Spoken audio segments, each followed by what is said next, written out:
오늘의 헤드라인입니다. 국내 연구진이 체내에 삽입형 센서를 넣어 실시간으로 스트레스를 관리할 수 있는 기술을 개발했습니다. 동물 실험에서도 안전성을 확인해 환자 모니터링에 적용할 수 있을 것으로 기대됩니다. 얼굴 사진만으로 희귀 유전 질환을 정확하게 찾아내는 인공지능 기술이 개발됐습니다. 얼굴의 특징과 표정으로 유전 질환 징후를 찾아내는 방식으로 진단 정확률이 최대 90%에 달했습니다. 무역 전쟁으로 시작된 미국과 중국의 갈등 국면이 과학계로까지 번지고 있습니다. 해외 고급 인재 1,000명을 매년 중국으로 유치해 과학기술을 육성하겠다는 천인 계획 때문인데요. 중국의 천인 계획을 둘러싼 미국과 중국의 입장은 무엇인지 과학 본색에서 짚어봅니다. 최근 서구화된 식습관으로 인해 다양한 장질환을 겪는 사람들이 늘고 있습니다. 현대인을 위협하는 장질환에는 어떤 것들이 있는지 내 몸 보고서에서 자세히 알아봅니다.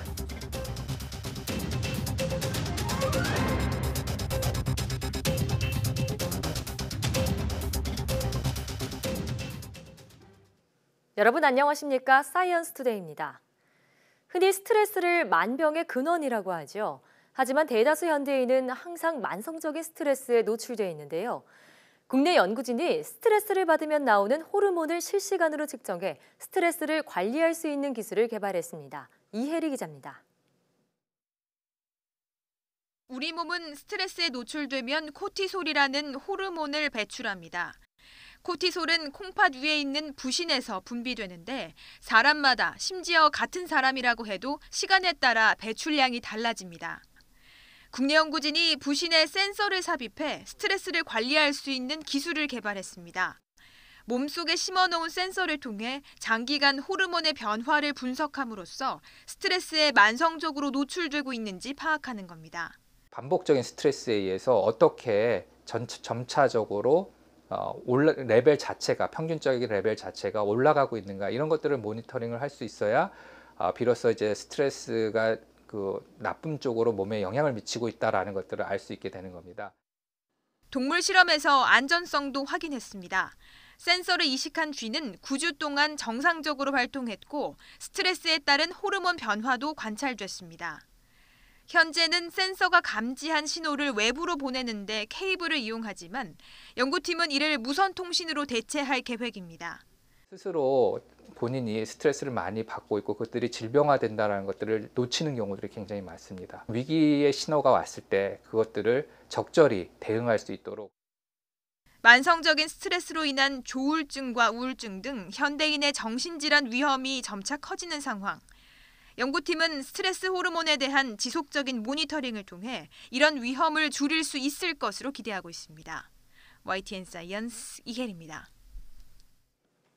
자폐증 발병은 뇌 신경세포가 만들어지는 과정부터 영향을 받는다는 연구 결과가 나왔습니다. 미국 솔크 연구소 연구팀은 자폐증 환자와 정상인에서 채취한 피부세포를 유도만능 줄기세포로 되돌린 뒤 다시 신경세포로 분화시킨 결과 자폐증 환자의 경우 신경세포가 만들어지는 속도가 정상인보다 빨랐다고 밝혔습니다. 또 자폐증 환자의 신경세포는 정상인의 신경세포보다 성장 속도가 빠르고 세포의 가지들도 더 복잡한 것으로 나타났습니다. 연구팀은 뇌발달 초기 단계에 발생한 비정상적인 신경세포 성장이 자폐증으로 이어진 것으로 추정된다며 자폐증 발생 과정의 특징을 찾아내는 데 도움이 될 것이라고 설명했습니다. 이번 연구 결과는 국제학술지 네이처 뉴로사이언스에 실렸습니다. 미국 인공지능 개발업체가 사람의 얼굴 사진만으로 희귀 유전 질환을 90% 이상 정확하게 진단하는 AI 기술을 개발했습니다. 연구팀은 자체 개발한 안면 분석 인공지능 시스템인 딥게스찰트에 200여 가지 유전 증후군을 앓는 환자들의 얼굴 사진 17,000여 장을 학습시켰습니다.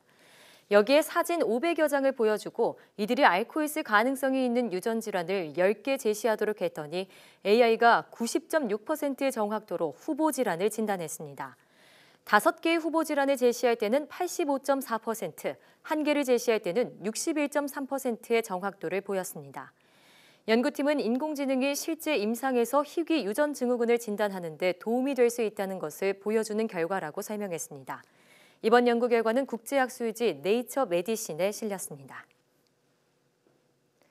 최근 병원에서 정신과 진료를 받던 중 의사를 살해한 사건은 국민은 물론 같은 일을 하는 의사들에게도 큰 충격이었습니다.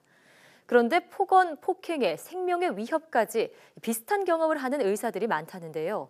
그래도 의사들은 묵묵히 견뎌내면서 책임을 다하고 있었습니다. 김정회 기자입니다. 이정석 교수는 노인 우울증과 조현병 전문입니다. 오늘 진료한 환자는 40여 명. 어르신들이 많아서 수월한 편이었습니다. 하지만 진료 중 환자들의 돌발 행동은 적지 않습니다. 맞아도 받고 흉기 위협도 있었습니다. 제가 어떻게 그 환자를 어떻게 했다고 생각을 하시더라고요. 좀 망상을 가지셔서 저를 이렇게 막 때리고 가셨죠. 주먹으로 이렇게. 사실 뭐 작년에도 저희가 무슨 환자가 칼을 들고 병동에 찾아오거든요. 이런 일을 겪고 나면 다시 추스리기가 쉽지 않지만 13년 의사 생활에서 깨달은 건 스스로 다독이는 것 외에는 방법이 없다는 겁니다. 지금 내 앞에 있는 환자분은 또 그 환자랑 당연히 다른 분이고 다른 성격과 다른 배경과 다른 증상을 가지고 오신 분이니까 꼭 그러진 않을 것 같다. 그걸 항상 명심하면서. 이 교수는 대학 입학 때부터 정신과 의사를 꿈꿨습니다. 긴 방황 끝에 내린 결정이라 후회는 없습니다.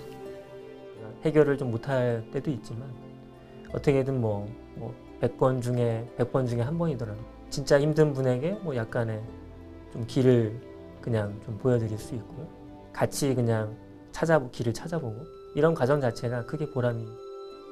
고 임세원 교수 사건을 생각하면 쉽게 진료에 임하기가 어려운 건 사실이지만 정신질환은 누구에게나 올 수 있는 것이라고 강조합니다.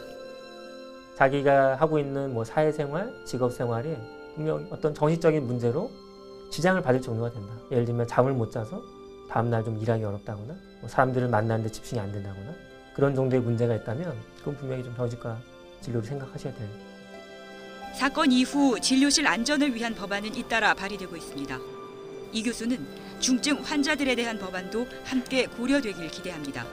분들은 어떻게 하면 자주 찾아가서 잘 뭐 말씀도 드려드리고 어떻게 지내시는지 확인하고 치료받을 수 있게 격려하고 이런 부분들이 좀 더 잘 지원이 이루어져야 될 것 같습니다. 동시에 정신질환자에 대한 사회적 편견도 해소되길 바랍니다. 근데 이제 꾸준히 치료를 하게 되면 분명히 좀 잘 조절되시고 사회에서 지내실 수도 있으니까 그런 부분에 좀 생각을 바꿔주시면 좋을 것 같습니다. YTN 김정혜입니다. 밤에 잠들기까지 1시간이 넘게 걸리는 남성 노인은 노쇠 위험도가 4배 이상 높은 것으로 나타났습니다. 경희대 가정의학과 연구팀은 70살에서 84살 남녀노인 1,100여 명을 대상으로 노쇠와 수면 사이의 연관성을 조사한 결과 이같이 나타났다고 밝혔습니다. 분석 결과 잠자리에 든 뒤 실제 잠들기까지 1시간 이상 걸리는 남성 노인은 신체적 노쇠에 해당할 확률이 4.3배 높았습니다. 잠들기까지 걸리는 시간이 길수록 우울증을 앓을 확률이 높았고 우울증이 노쇠 위험도 높였다고 연구팀은 분석했습니다. 반면 여성 노인은 야간 수면 시간이 8시간을 넘는 경우 신체적으로 노쇠화의 확률이 4배나 높았습니다. 연구팀은 여성 노인의 경우 수면 시간이 8시간 이상 길어질수록 근육량이 감소하면서 신체적 노쇠 위험도가 높아지는 것으로 추정했습니다. 노쇠는 나이가 들어가면서 체중 감소나 피로, 신체 활동 저하, 악력 저하, 느린 보행 속도 등 5가지 항목 가운데 3가지 이상에 해당하는 경우를 말합니다.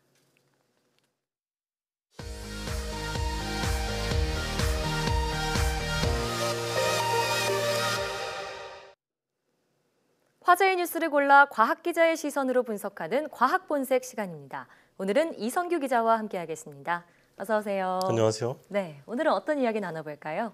이 전 세계 경제 패권을 두고 미국과 중국이 무역 정쟁을 벌이고 있잖아요. 네. 그 얼마 전에 또 하이웨이 그 최고 재무 책임자가 뭐 체포되기는 체포됐고요. 그런 일이 캐나다에서. 있었죠. 네. 한마디로 요즘 이제 미중 관계는 좀 악화 일로다 이렇게 말할 수 있을 것 같은데 네. 이걸 좀 더 이렇게 가중시키는 그런 일이 과학계에서도 일어나고 있어요. 과학계에서도요. 바로 중국의 이 천인 계획 때문인데요. 네, 말씀하신 이 중국의 천인 계획, 미국 정부가 공개적으로 아주 불편한 심기를 드러냈죠. 우선 이 천인 계획이 무엇인지 설명해 주시죠. 이 천인 계획은 한마디로 그 해외에 있는 중국의 과학자를 중국 본토로 데려오겠다 뭐 이런 계획이거든요. 네. 이 천인 계획에 앞서서 중국은 이제 백인 계획이라는 걸 시행을 했었어요. 네. 이제 백인 계획은 이제 매년 100명의 중국 해외 과학자, 우선 해외 과학자를 데리고 오겠다. 이런 계획이었었는데 이제 이 계획이 덤샤오핑 때 시작이 됐었는데 좀 가시적인 성과를 내면서 예. 이제 백인 계획에서 천인 계획으로 업그레이드를 한 거죠. 네. 그럼 천인 계획은 언제부터 시작됐나요? 2008년부터 시작이 됐고요. 아. 현재까지 한 7,000명이 넘는 해외 고급 두뇌가 중국으로 돌아와서 활동하고 있습니다. 그렇군요. 그런데 얘기만 그냥 들으면 사실 중국의 입장에서는 자국의 과학기술을 더 발전시키기 위해서 해외에서 공부한 과학자들을 데려오는 거잖아요. 근데 여기에 왜 그렇게 미국이 반발하는 건가요? 미국이 이 천인 계획에 민감하게 반응하는 이유는 네. 이 천인 계획의 대상 과학자 거의 대부분이 미국 거주자인 과학자이기 때문인 거예요. 네. 그러니까 이분들이 미국 대학이나 연구소에서 연구 활동을 하면서 이제 중국으로 복귀를 하는 거잖아요. 네. 미국의 입장에서는 뭐 핵심 기술이나 인력이 중국으로 유출되고 있다. 이렇게 보고 있는 거죠. 그렇군요. 미국 연방수사국 FDA는 이제 최근 의회 증언에서 중국은 천인 계획을 통해서 이런 중국의 과학자들 데려가고 있는데 그들의 지식과 경험이 중국으로 이전되고 있다. 아, 이런 얘기를 했었고요. 예. 이 같은 행위는 지식 재산권 절도와 그다음에 수출 통제 회피에도 악용되고 있다. 이렇게 비판을 했었죠. 네. 그러니까 특히나 중국의 기술 유출에 민감한 그런 미국인 만큼 천인 계획에도 반감을 내비치고 있는 건데요. 자, 그러면 이런 중국인 과학자에 대해서 미국이 좀 제재를 가하고 있기도 한가요? 뭐 여러 가지 이제 그런 제재가 이루어지고 있는데 뭐 예를 들면 지난해 9월에 텍사스 공대에 네. 중국인 과학자가 뭐 자기가 좀 방문해서 연구를 하겠다. 예. 이런 제안을 했었는데 방문해서 연구하겠다. 그걸 네. 거절했어요. 그 이유는 이 과학자가 천인 계획에 해당하는 과학자였기 때문에 그런 거였어요. 그렇군요. 그다음에 또 앞서 4월에는 미국 FBI가 캘리포니아에 있는 한 생명공학 센터에서 일하고 있는 중국인 과학자를 조사를 했었죠. 네. 그때 이제 이 과학자가 천인 계획에 또 속하는 과학자인데 어떤 중국 대학으로 지식을 이전한다 그런 의혹이 제기됐었던 일이 있었죠. 그러니까 여러 가지 제재를 가하고 있는 것 같은데 최근에 또 세간의 이목을 끈 사건이 하나 있었죠. 그러니까 이 노벨 물리학상의 그 유력 후보로 거론되는 양자 물리학의 대가 이 장서우청 네. 스탠퍼드대 교수란 분이 있어요. 네. 근데 이분이 갑자기 돌연사를 했어요. 언제 그래서 돌연사나요? 12월 달에 지난해 12월 달에 갑작스럽게 돌연사를 했었는데 네. 이제 뭐 경찰과 가족들은 우울증으로 인한 자살이다 이렇게 얘기를 했었는데 네. 뭐 중국의 뭐 과학 커뮤니티나 이 스탠퍼드대 안팎의 소식을 들어보면은 이 타살 의혹도 제기가 되고 있어요. 근데 네. 이 교수는 그 미국 정부로부터 기술 유출 혐의를 받았어요. 또 이분 역시 천인 계획 대상자로 선정이 됐었었죠. 천인 계획 대상자이기도 네. 했고요. 이쯤 되면은 중국이 천인 계획에 문제 없다 이런 태도를 보이기는 힘들 것 같은데 어떤 대응 방안을 내놓고 있나요? 근데 중국도 이제 다양한 대응 방안을 지금 내세우고 있는데 네. 근데 그 중에 하나는 이제 천인 계획 자체를 좀 없애는 그런 흔적 흔적을 좀 지운다고 해야 될까요? 흔적 지우기요. 그래서 뭐 중국인 과학자들은 뭐 중국 정부로부터 암묵적으로 본인이 뭐 천인 계획에 참가하고 있다라는 뭐 흔적을 좀 지우라 이런 지시를 받았다는 얘기가 있고요. 네. 그다음에 천인 계획 공식 사이트에서 이 천인 계획에 참여하고 있는 중국인 과학자들의 명단이 뭐 없어지거나 네. 뭐 천인 계획을 다룬 중국의 언론 기사도 뭐 없어지는 뭐 그런 일이 있었고요. 네. 또 미국에 대한 비판의 목소리도 중국 내에서 나오고 있어요. 뭐라고 나오나요? 이제 중국 베이징 싱크탱크인 이 세계화 연구소라는 데가 있는데 예. 중국은 뭐 천인 계획 운영에서 아무런 잘못도 저지르지 않고 있다. 음. 그러니까 미국의 천인 계획 저지 노력은 불필요하고 불합리한 것이다.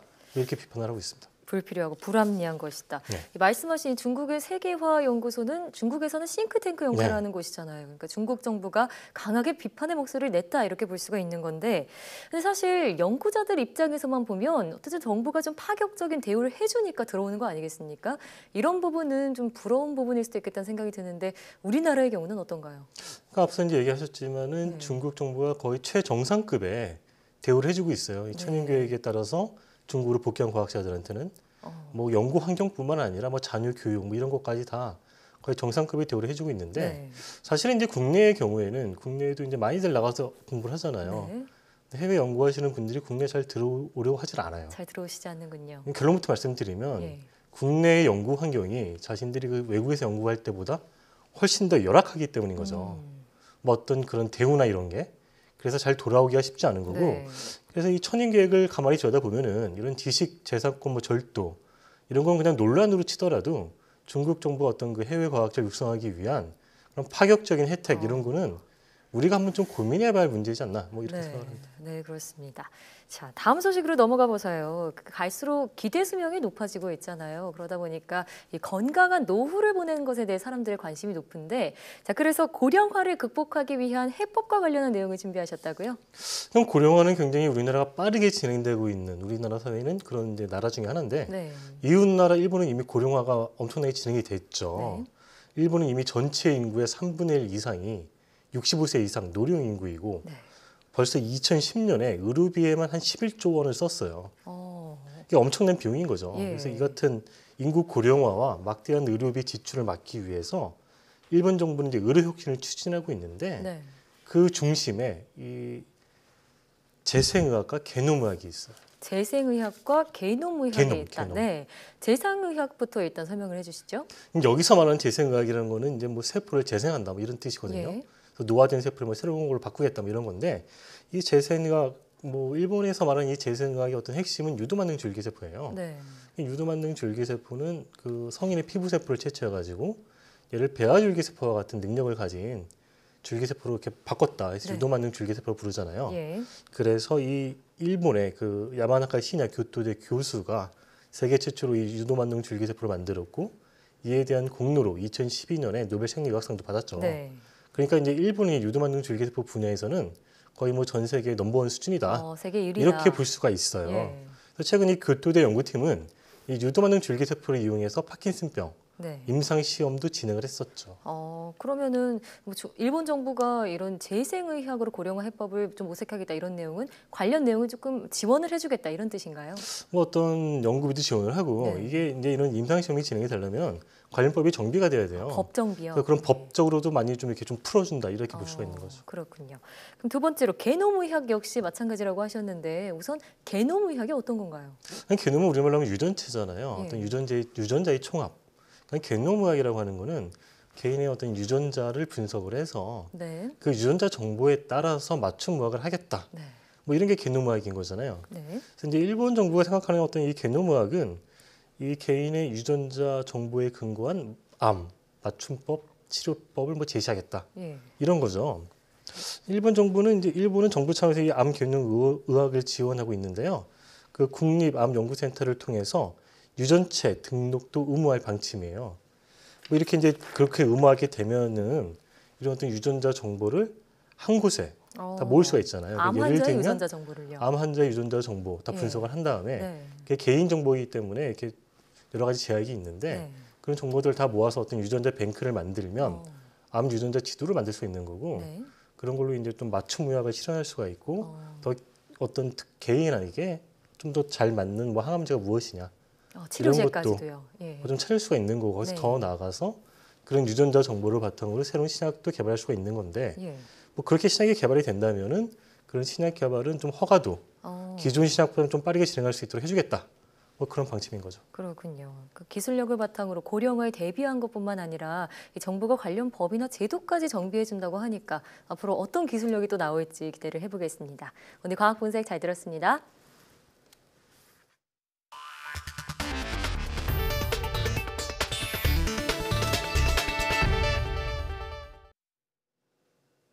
LG전자가 세계 최대 가전박람회 CES 개막을 앞두고 화면을 종이처럼 돌돌 말 수 있는 롤러블 OLED TV를 세계 최초로 공개했습니다. 삼성전자도 앞서 마이크로 LED TV 공개로 맞불을 놨는데요. 현지 시간으로 8일 CES가 개막하면 업체들의 신제품 경쟁은 더욱 뜨거워질 것으로 보입니다. 라스베이거스에서 홍선기 기자가 보도합니다. 네모난 스피커 안에 숨겨진 TV 화면이 위로 올라오면서 펴집니다. LG전자가 세계 최초로 공개한 돌돌 말리는 TV 롤러블 OLED 텔레비전입니다. TV를 보지 않을 때는 오디오나 액자처럼 쓸 수도 있고 스피커만 남겨두고 화면을 아예 감출 수도 있습니다. 롤러블 TV를 하기 위해서는 올레드를 얇게 말아야 되는데요. 그렇게 하려면은 굉장히 얇게 올레드를 만들어야 되고 TV의 품질을 그대로 유지할 수 있는 화질 기술하고 음질 기술이 뒷받침돼야 됩니다. 앞서 삼성전자는 LED 칩을 기존보다 작게 만들어 더욱 촘촘한 화소를 구현한 마이크로 LED 75인치를 공개하며 한층 진화한 마이크로 LED TV 기술을 선보였습니다. 또 TV를 설치할 공간이나 목적에 맞춰서 화면 비율과 모양을 변화할 수 있는 더 월 TV를 시연하며 상용화에 성큼 다가선 기술력을 보여줬습니다. In order for our micro LEDs to display content in 4K resolution, it requires millions of built-in chips. CES가 공식 개막하면 소니를 비롯한 글로벌 가전업체들도 80인치 이상의 대형 8K 고화질 TV 신제품을 공개하며 경쟁에 가세할 것으로 보입니다. 또 공식 개막과 함께 TV는 물론 인공지능이나 로봇 신기술도 관람객들을 맞을 준비를 하고 있습니다. 가전은 물론 IT와 자동차 신기술까지 모두 선시되는 이번 CES 기간에는 전 세계에서 업체 관계자와 관람객 등 모두 18만여 명이 이곳 전시장을 찾을 것으로 예상됩니다. YTN 홍성기입니다. 현대자동차가 미국 라스베이거스에서 열리는 국제 전자제품 박람회에서 걸어다니는 자동차의 콘셉트카를 공개하고 모형 제품의 작동 모습을 시연했습니다. 엘리베이트란 이름의 이 차는 바퀴 달린 로봇다리 4개를 움직여 기존의 이동수단으로는 접근하기 어려운 지역에서도 이동할 수 있습니다. 전기 동력을 사용하는 이 차는 5개의 축으로 설계된 로봇 다리를 이용해 포유류나 파충류처럼 여러 형태의 걸음걸이로 이동할 수 있습니다. 보행 속도는 약 시속 5km 수준이고 1.5m 높이의 벽도 넘을 수 있으며 일반 도로에서는 기존 자동차처럼 바퀴를 이용해 달릴 수 있습니다. 현대차는 걸어다니는 차가 상용화되면 수색이나 구조, 교통약자의 이동 등 공공 분야에 기여할 것으로 기대했습니다. 한편 CES가 열리는 라스베이거스에서 자율주행차가 인공지능 휴머노이드 로봇을 치는 사고가 발생했다고 영국 데일리 메일이 보도했습니다. 러시아의 로봇 회사 프로모봇은 지난 5일 휴머노이드 V4 로봇이 라스베이거스의 한 거리에서 테슬라 자율주행차에 치였다고 밝혔습니다. 프로모봇 측은 당시 로봇들은 전시장으로 줄지어 이동하는 도중 로봇 한 대가 대열에서 빠져나와 주차장으로 향했고 달려오는 자율주행차에 부딪혀 넘어졌다고 설명했습니다. 또 이 충돌로 로봇 몸의 일부와 머리, 팔의 메커니즘이 파괴돼 전시할 수 없게 되는 등 심각한 피해를 봤다고 덧붙였습니다. 사고 당시 테슬라 차에는 승객들이 타고 있었지만 운전사 없이 자율주행 중이었고 충돌 뒤 50m를 더 운행하다 멈췄습니다. 프로모봇은 인공지능으로 스스로 움직이는 로봇인데 지난 2016년에도 2차례나 실험실을 탈출하는 소동이 일어나기도 했습니다. 버려진 목재를 이용해 친환경 전기를 생산하는 시대가 열렸습니다.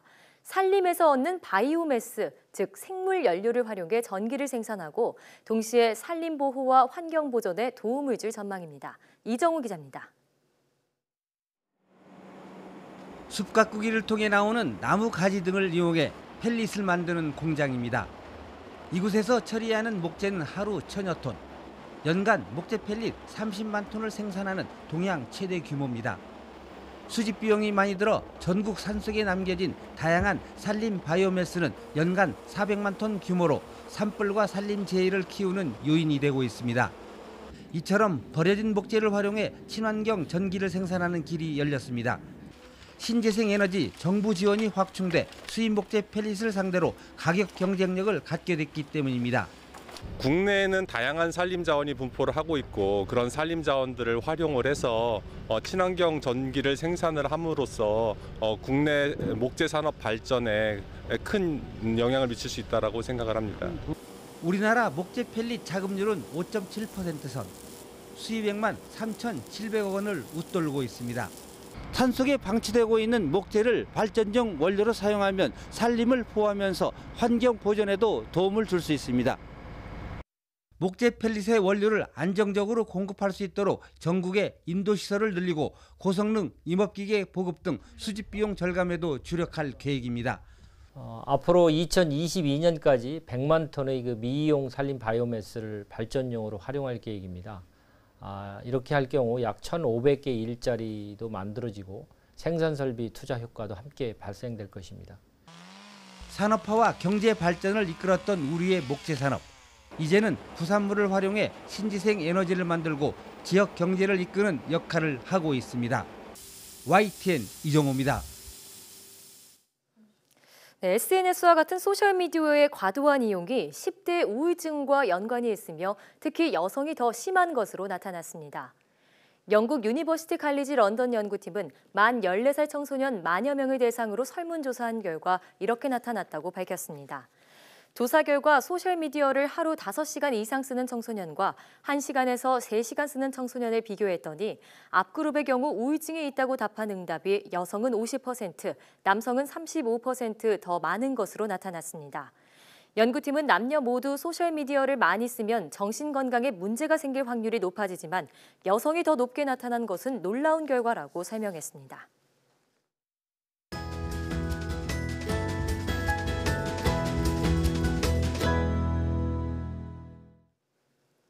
장은 우리 몸에서 면역세포가 가장 많이 분포되어 있어 장 건강을 지키는 게 무엇보다 중요한데요. 하지만 최근 식생활이 변하면서 여러 가지 장 질환이 발생하고 있다고 합니다. 오늘 내 몸 보고서에서는 현대인을 위협하는 장 질환에 대해 알아보겠습니다. 한림대학교 강남성심병원 김유진 교수와 함께합니다. 어서 오세요.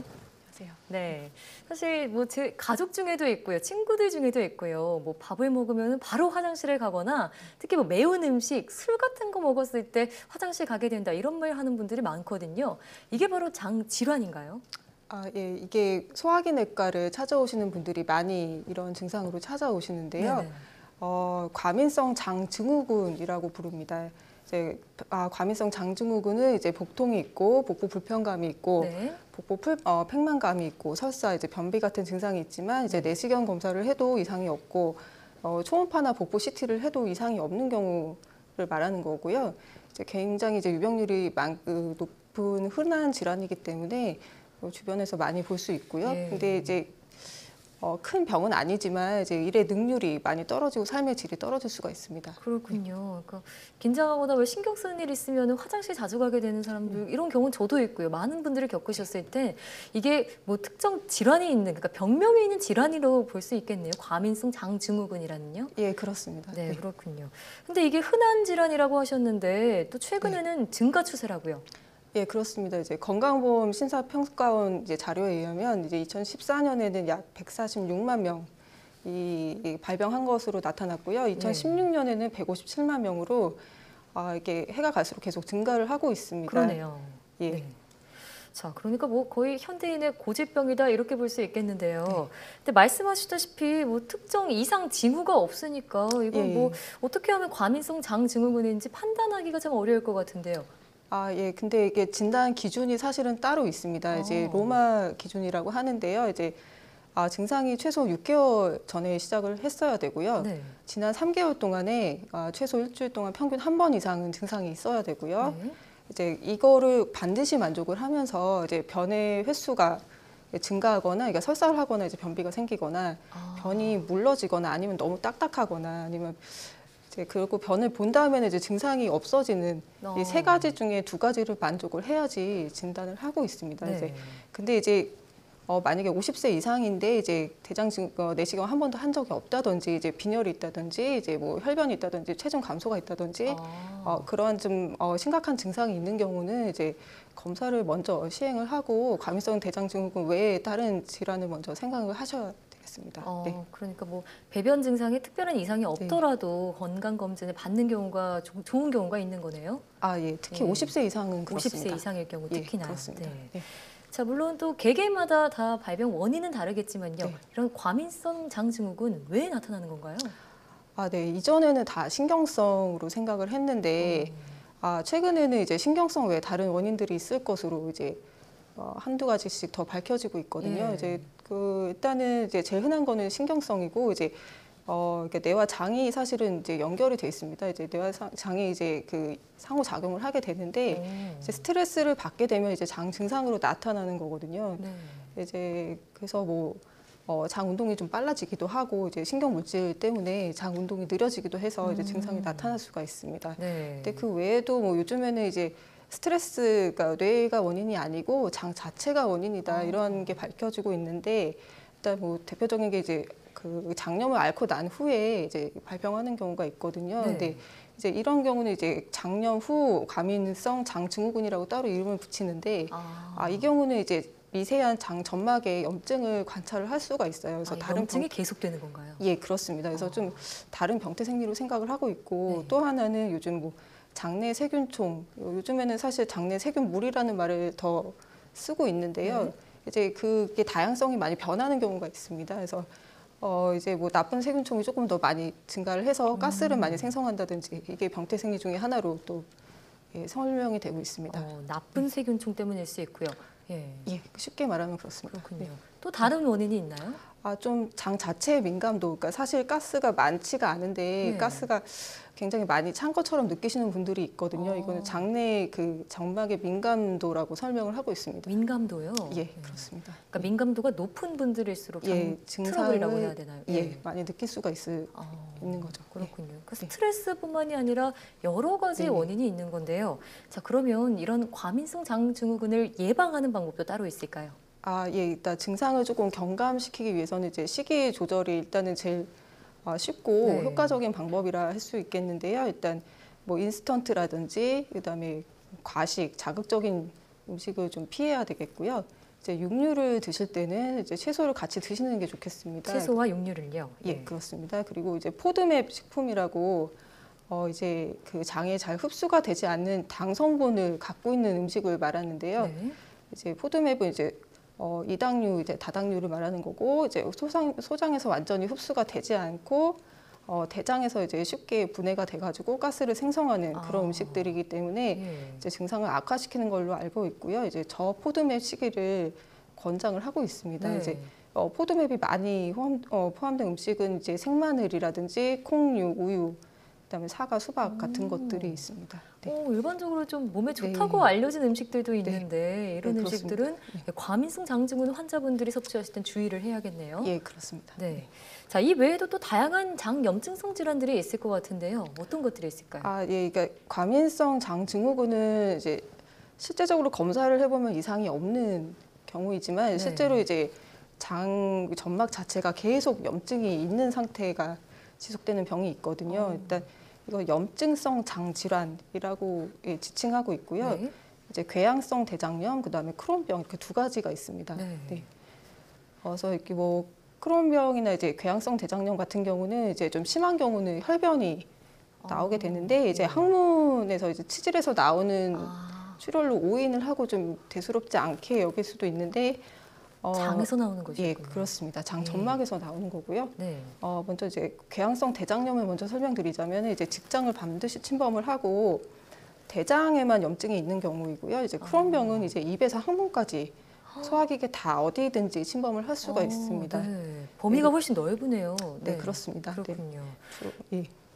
또 혹시 사진으로 준비해 주셨다고 들었는데 관련 사진 보면서 설명 부탁드릴게요. 네, 내시경 사진인데요. 이제 정상 점막은 이제 가지와 같은 혈관이 보입니다. 그리고 색깔은 선홍색이고요. 이제 가운데 크론병 같은 경우는 종축에 궤양이 깊은 궤양이 있는 것을 볼 수가 있습니다. 예.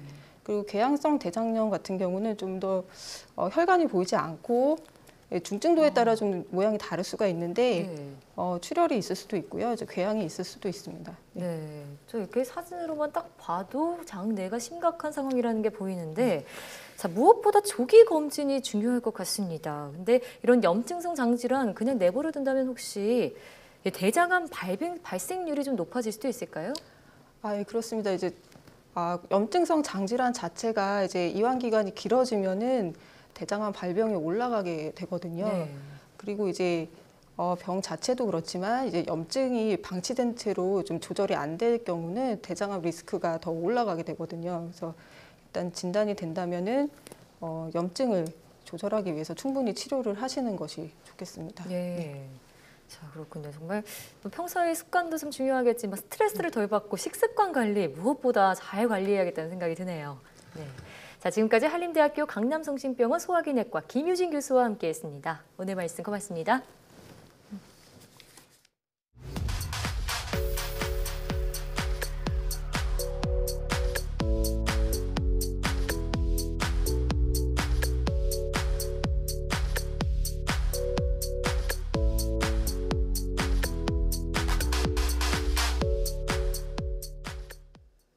사회에서 한 사람이 유지할 수 있는 친구의 수는 150명이 한도라고 합니다.